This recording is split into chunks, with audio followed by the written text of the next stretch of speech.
This is the 9th in a series of programs I'm doing on wisdom and what famous thinkers in philosophy, psychology, literature, and religion have said about it. There is a consensus among the great thinkers that in order for us to live fulfilling lives, it's very important that we learn to deal at least satisfactorily with our fears and desires. Professor Joseph Campbell provides some illumination here in terms of talking about the significance of our fears and desires. He put it this way: desire and fear, these are the two emotions by which all life in the world is governed. Let me provide a sampling of observations by some famous thinkers on this subject. Epicurus, famous Greek philosopher of antiquity, said this: unhappiness comes either through fear or unbridled desire. Jacques Rousseau, author of the autobiography, the very famous autobiography entitled The Confessions of Jacques Rousseau, in that book commented.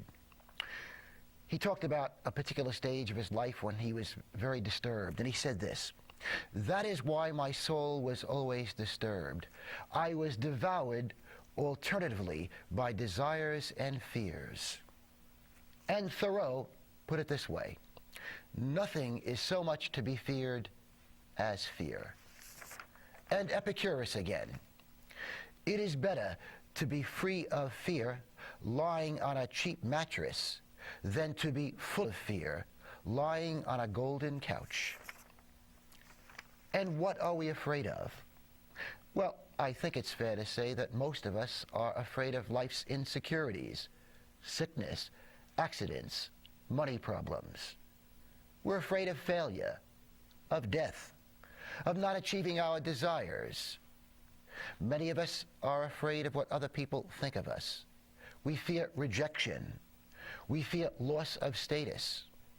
Many of us feel that we're not using our time wisely, that perhaps we're frittering away our time, and we could use it in a much more productive manner. Well, the question is, how to deal with our fears? What advice have the great thinkers provided on this subject? Well, so many of them have pointed out that one of the chief fears we must deal with is our fear of what other people think of us. And the great thinkers say, if we wish to live more fulfilling lives, it's very important that we pay less attention, indeed no attention, to what other people think of us. The idea is that when we pay a lot of attention to what other people think of us, and when we fear their opinion of us, it means that we are depending on what's going on in other people's heads for our happiness. Think about that. It means we are depending on what's going on in other people's minds for our own happiness. Another bit of advice the famous thinkers give about dealing with fear is this. They claim we should accept the fact that life is unpredictable and full of uncertainties and insecurities. I've already alluded to illness, accident, death, relationship problems. Indeed, theologian Reinhold Niebuhr said we must learn to accept what we cannot change in life. Indeed, he composed the Serenity Prayer, my favorite prayer, and a prayer I've expressed in previous programs. Here it is again. Again, the Serenity Prayer by theologian Reinhold Niebuhr. God, grant me the serenity to accept what I cannot change, the courage to change what can be changed, and the wisdom to know what can be changed and what can't be changed. You recall, Niebuhr says we must try to change what can be changed, and one of the most important ways to deal with certain fears is again to change what we can, to take action. For example, are you a student afraid of an upcoming examination? Well, the best way to deal with that fear is to take action. Study. Prepare for the test. I found when I was at university for many years, the best way I found of dealing with my fears of examinations was to study, and to study very conscientiously, so that when examination week arrived, I generally found I had very little fear of the examinations because I was so well prepared, because I had studied so hard. Something similar applies to teachers. My guess is there are some teachers and professors watching this program, and it's not uncommon that teachers worry about their performance in the classroom. Especially good teachers worry about not teaching well. Well, what action can one take to deal with that fear? Well, again, just as the student prepares for the examinations, good teachers spend hours preparing their lessons, preparing their lectures. And I know from experience that when I am well prepared for a class, for a lecture, for a television program, it reduces my fear tremendously. Indeed, if I'm very well prepared, I often, I think, have no fear in front of a group, in front of a television camera. So again, the idea is that we can deal with certain fears by taking action, by doing something constructive to alleviate those fears. Also, another advantage of taking action is that it gets our mind off our problems, off ourselves. The Dalai Lama also provides some important advice concerning how we should deal with fears. The Dalai Lama has said that shifting perspective can often be invaluable. He claims that even when bad things happen to us, there can be a positive side to a bad situation. And there is a story he tells, and I like to tell, which I think illustrates the point. The story is entitled, "Who Knows What's Good or Bad?" A farmer tells his neighbor one day that his only horse has run away. And the neighbor said, how terrible that is. And the farmer said, well, who knows what's good or bad? And the neighbor was somewhat astonished at the farmer's response, since he only had one horse and the horse ran away. Well, the farmer then pointed out that several days later his horse returned with 3 other wild horses. So he now had 4 horses. And his neighbor said, well, that's terrific. And the farmer again said, who knows what's good or bad? And again, the neighbor, somewhat surprised at the reaction. And then the farmer proceeded to point out that his son had mounted one of the wild horses to try to tame it, and that his son was thrown from the horse and as a consequence broke a leg. And again, the neighbor said, how horrible that is. What a terrible thing has happened to your son. And the farmer said, who knows what's good or bad? He then pointed out that recently the army had come around, conscripting people for the army. But when they discovered his son had a broken leg, they made no attempt to put him in the army. And again, hence the name of the story, who knows what's good or bad? Henry David Thoreau pointed out that, in his opinion, so often compensations involve disappointments. In fact, Thoreau said this, if one shall be quiet and ready enough, one will find a compensation in every disappointment. And Montaigne, the very famous French essayist, said this, God never sends unmixed evil to man any more than unmixed good. Another tip that the famous thinkers have given us concerning what we might do to deal better with our fears is this. They claim that a large perspective can help. The idea of seeing the forest and not just the trees.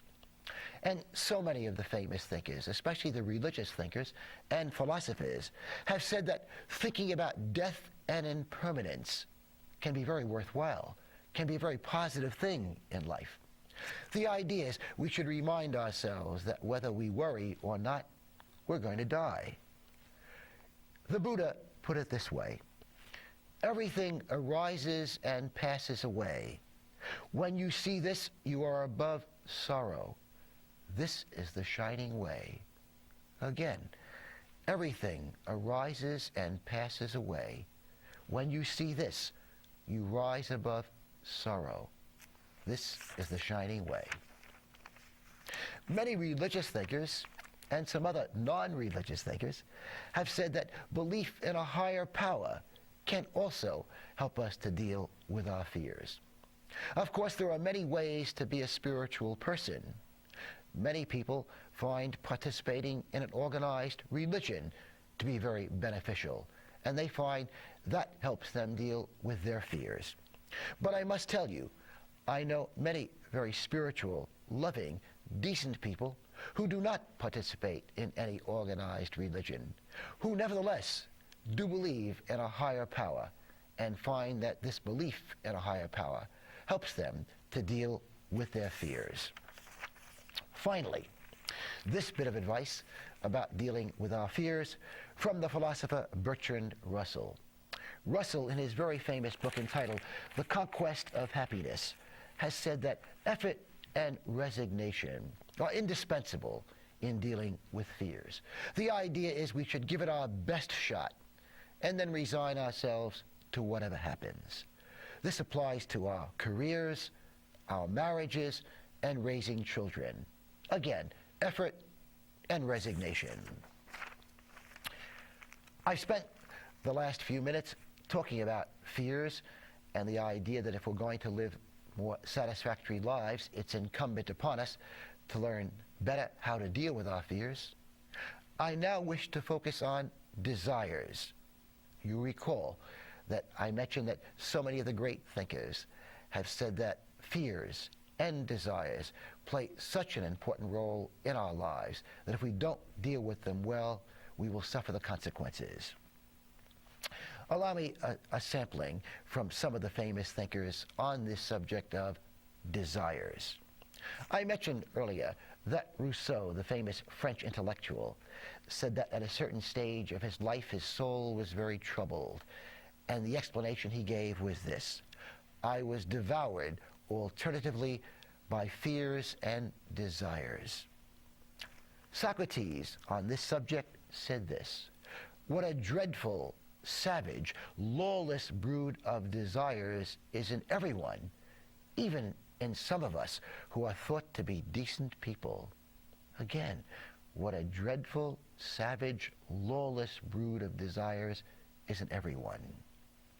Seneca, the famous Stoic philosopher, said that most of us never find rest from our desires. His own words: so people go on tossing about and never find rest from their desires. Well, what are some of the most prominent desires we human mortals share? Well, I think it's fair to say that many of us have the desire, unrealistic as it may be, to be on easy street someday, to live a life with no stress, no anxieties, no frustrations, no disappointments. Also, many of us, perhaps most of us, desire to have love in our lives. Many of us desire to have a romantic relationship. And of course, I mentioned early on that most of us, maybe all of us to some degree, desire social approval. Many people have an intense desire for status, for recognition, for being a popular person. I'm not saying that's a good desire, but I think it's fair to say it's a very human desire. Also, of course, so many of us desire very good relationships. We want to have good relationships with our family members and, of course, with our friends and our colleagues. And, of course, so many of us, perhaps all of us, are pleasure seekers. We desire good food, sex, good vacations, etc. Indeed, Aristotle said this about human beings as pleasure seekers. Aristotle said, our desire for pleasure is insatiable. Our desire for pleasure is insatiable. Montaigne, whom I allude to very often in my programs, again, very famous French writer and intellectual of the 16th century, said this about satisfying our desires. Montaigne claimed that so often when we attempt to satisfy our desires, we find that our attempts are mixed with pain. Allow me some examples. Isn't it true that when we eat too much, we often have this uncomfortable mental feeling that we might put on weight as a result of our pleasure seeking in consuming too much food. Also, if one is sexually promiscuous, that desire can be mixed with the fear of unwanted pregnancy or venereal diseases. If one drinks too much alcoholic beverages, that could result in a hangover. And if one does this habitually, it could result in liver damage, could result in an accident, could indeed result in a prison sentence. Our desires for status and wealth can be mixed with tunnel vision.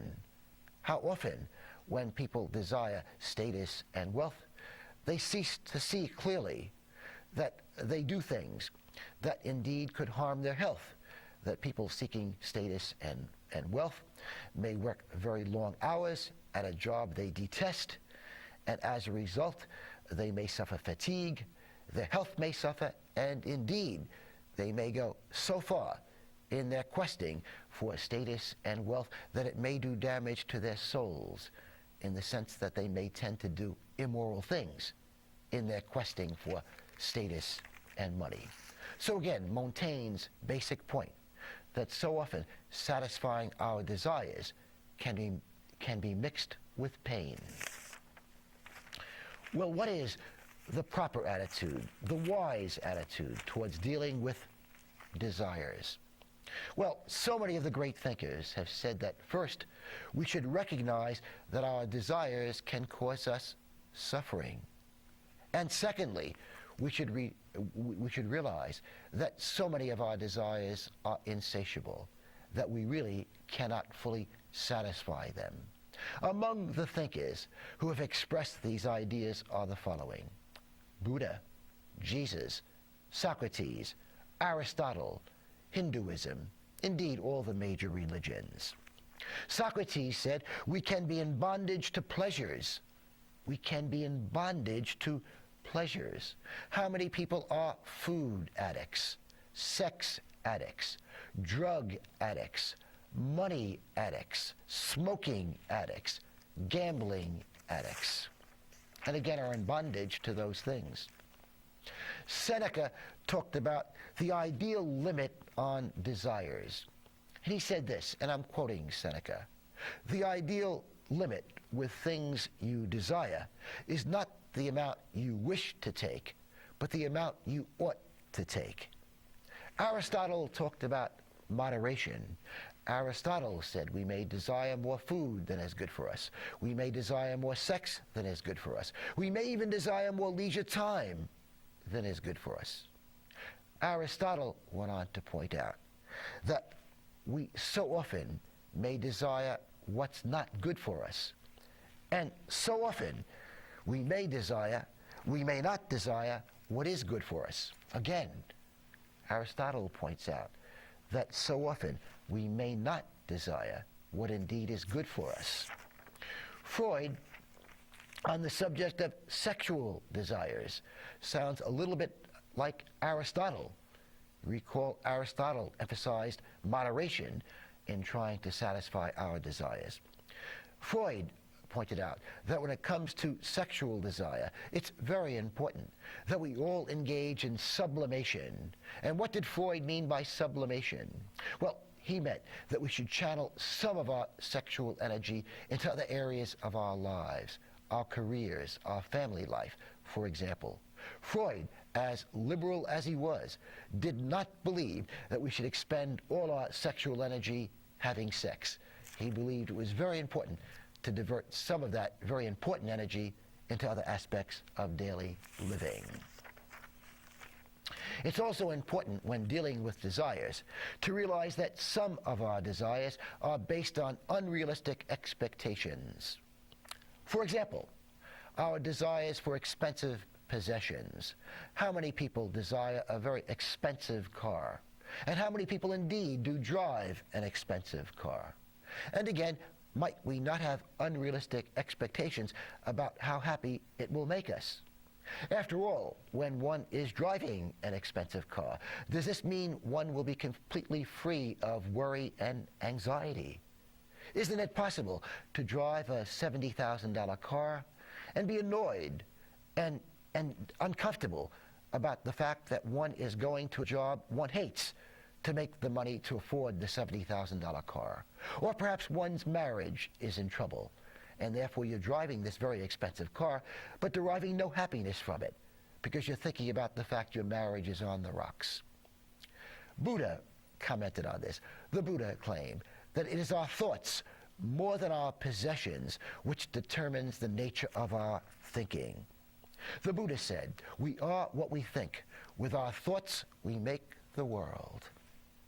How does one account for the fact that there are people who have expensive possessions, and indeed much money, and yet they are still anxious and even depressed? Again, wealthy people, anxious and even depressed, despite their very expensive possessions. We may also have unrealistic expectations about social status. It's been said that most people, maybe all people unfortunately, are status seekers. And again, perhaps we have unrealistic expectations about this. If we do acquire great social status, will people love us more? Will people respect us more? The fact of the matter is, status doesn't get you loved, but envied.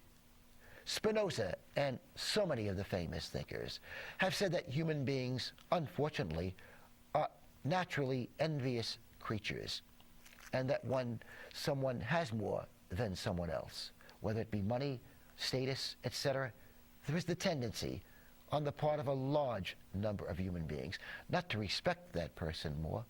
Maybe they do in a superficial way, but not in a significant way, but rather to envy them more. Oscar Wilde, the famous playwright, on the subject of unrealistic expectations, said this, and I'm quoting him, "In this world, there are only two tragedies. The first tragedy is not getting what you want. The second tragedy, very often, is getting what you want." Not infrequently, the satisfaction of our desires leads to disappointment.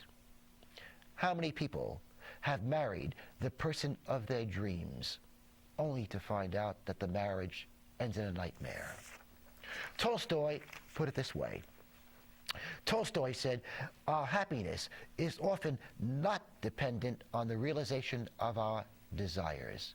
In a very famous book by Tolstoy, a love story entitled Anna Karenina, Vronsky, who has gone away with a married woman and who is carrying on with a married woman, her name is Anna Karenina. She also left her child, a very young child, as well as her husband. And now their love affair is beginning to deteriorate. This illicit love affair is beginning to find itself in trouble. And Vronsky, now living abroad with Anna, comes to this conclusion. He comes to the conclusion that the eternal error men make is in believing that their happiness is dependent on the realization of their desires. Madame Bovary is another very famous novel about a woman who deserts her husband to carry on a love affair. In fact, she has 2 extramarital affairs and eventually finds herself very disappointed in romance and indeed commits suicide. Writer Bruce Benderson has put it pretty well, I think. He talks about the revolving door of desire and disappointment. The revolving door of desire and disappointment. Epicurus gives this advice to us concerning desires. He says, every desire must be confronted with this question: what will happen to me if the object of my desire is accomplished? And what will happen to me if the object of my desire is not accomplished? Epicurus went on to point out that tranquility is a blessing. And he said the way in which one achieves tranquility, is by reducing one's desires. And Lucretius, a fellow Epicurean philosopher, said this: if you want to make someone rich, don't give that person any money, but rather help that person to reduce his or her desires. Buddhism is a religion that is founded on the idea that if we wish to suffer less in life, we must reduce our desires. In fact, we must try very assiduously to eliminate all of our selfish desires. The Buddhist heaven is called nirvana. Some people refer to it as nibbana. And the Buddhist heaven is a psychological state. It's not a place. And when one is in this Buddhist heaven, one is released from all selfish desires and is also released from all fears. Of course, the modern world militates against this. The modern world so often encourages us to increase our desires, whereas the Buddhists say we should work at reducing them. The ancient Chinese philosophy of Taoism, which some people regard as a religion, preaches something very similar to Buddhism. In the Tao Te Ching, very famous Chinese book of wisdom, it says, and I'm quoting from it, "When there is no desire, all things are at peace." It goes on to say that even fewness of desires is an improvement. Lao Tzu, very famous Chinese philosopher, put it this way: to be content is to be rich. He went on to say, there is no crime greater than having too many desires, and there is no disaster greater than not being content. I see I'm running short on time. I will continue in my next program with this exposition on desire and what so many of the great thinkers have said about it and what we can all do to deal better with our desires. But as usual, I wish to conclude with a thought from Henry David Thoreau. In Walden, Thoreau penned the following words: "To affect the quality of the day, that is the highest of arts."